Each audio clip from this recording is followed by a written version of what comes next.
O'Neill lived with his mother, Sarah, and sister, Emma. Their father, Jonathan, worked in a biscuit factory. He worked hard and always brought chocolates for the kids. When he came home.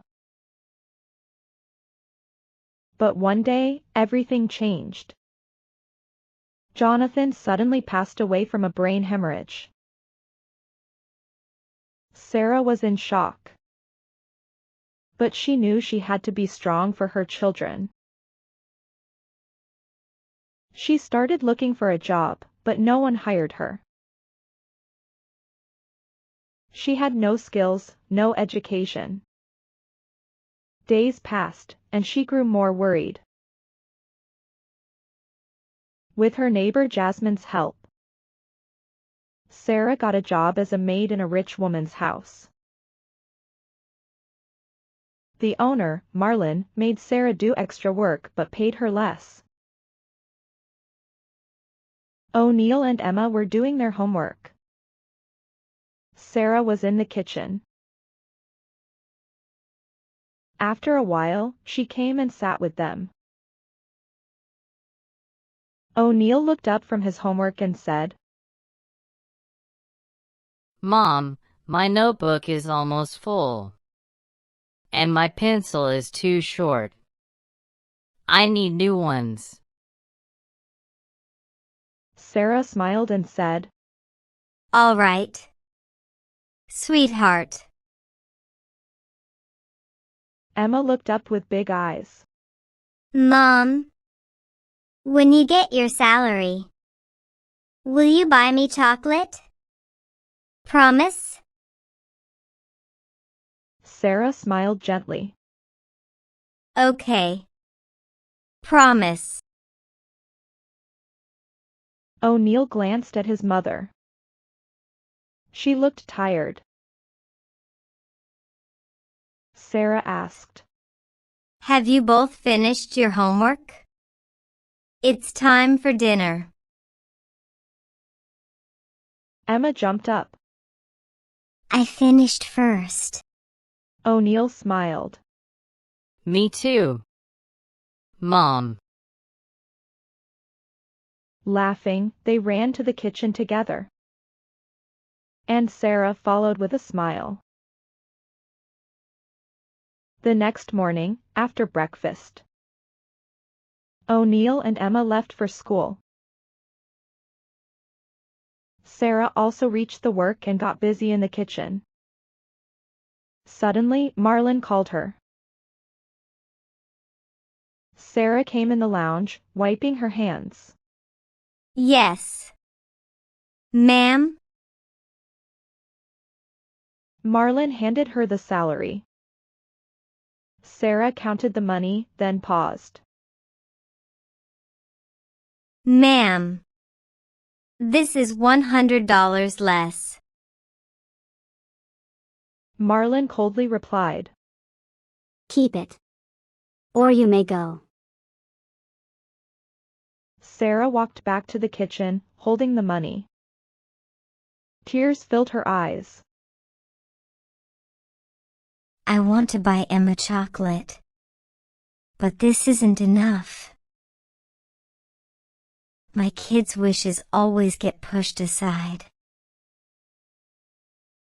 That night, Sarah sat quietly, sipping tea. O'Neill noticed her silence. Emma was already asleep. O'Neill asked, Mom, what happened? Sarah sighed. Ma'am gave me less salary. I wanted to buy Emma chocolate. But I can't. O'Neill said, It's okay, Mom. I will explain to her. Sarah smiled softly. You always understand me. We have our house, and I'm grateful. But my salary isn't enough. School fees, groceries. Everything costs so much. O'Neill said. Don't worry, Mom. One day, things will be better. Sarah stroked his hair. Now go. You have school tomorrow. O'Neill nodded and went to his room. O'Neill lay on his bed, staring at the ceiling. How can I help, Mom? Maybe I can sell boiled eggs. But where will I get the money? He sighed, turning to his side. At school, O'Neill sat quietly, looking tense. During break, his best friend Archie asked. You are so quiet today. O'Neill sighed. Mom has been struggling since Dad passed. I want to help. But you know any work needs money first. Before Archie could reply, the bell rang. They headed back to class. The next day, Archie handed O'Neill $1,000. O'Neill's eyes widened. What's this for? Archie smiled. You can start work with it. O'Neill shook his head. No. I can't take this. Archie put a hand on his shoulder. O'Neill. You want to help your family, right?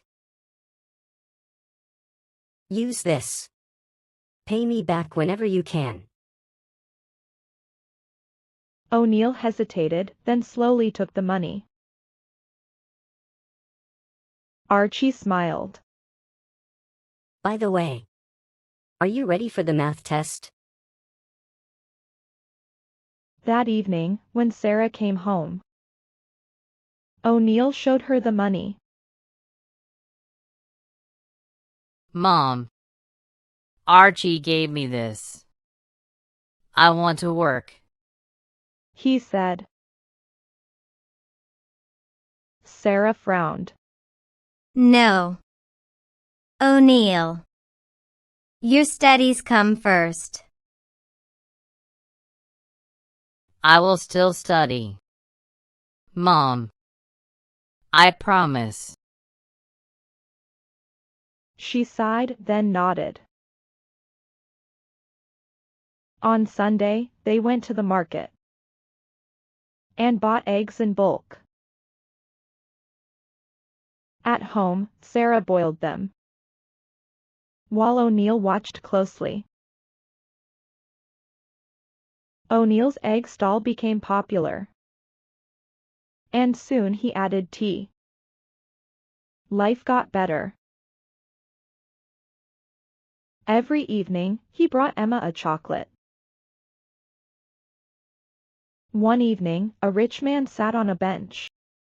A boiled egg and tea. He ordered. O'Neill served him. After eating, the man checked his pocket for his purse.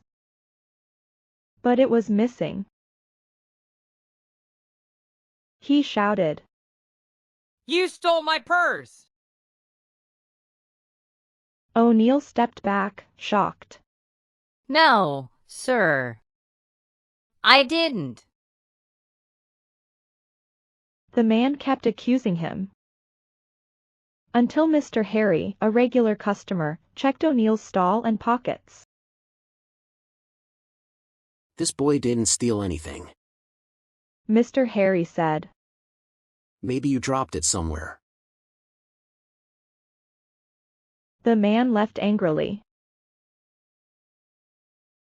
That night, as O'Neill packed up, a plate slipped from his hands. He bent to pick it up under score. and saw something under the bench. It was the purse.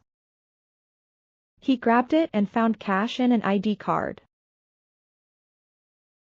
He loaded his things onto his cycle and headed to the man's house. O'Neill reached the house and rang the doorbell. A servant opened the door and led him inside. The man was surprised.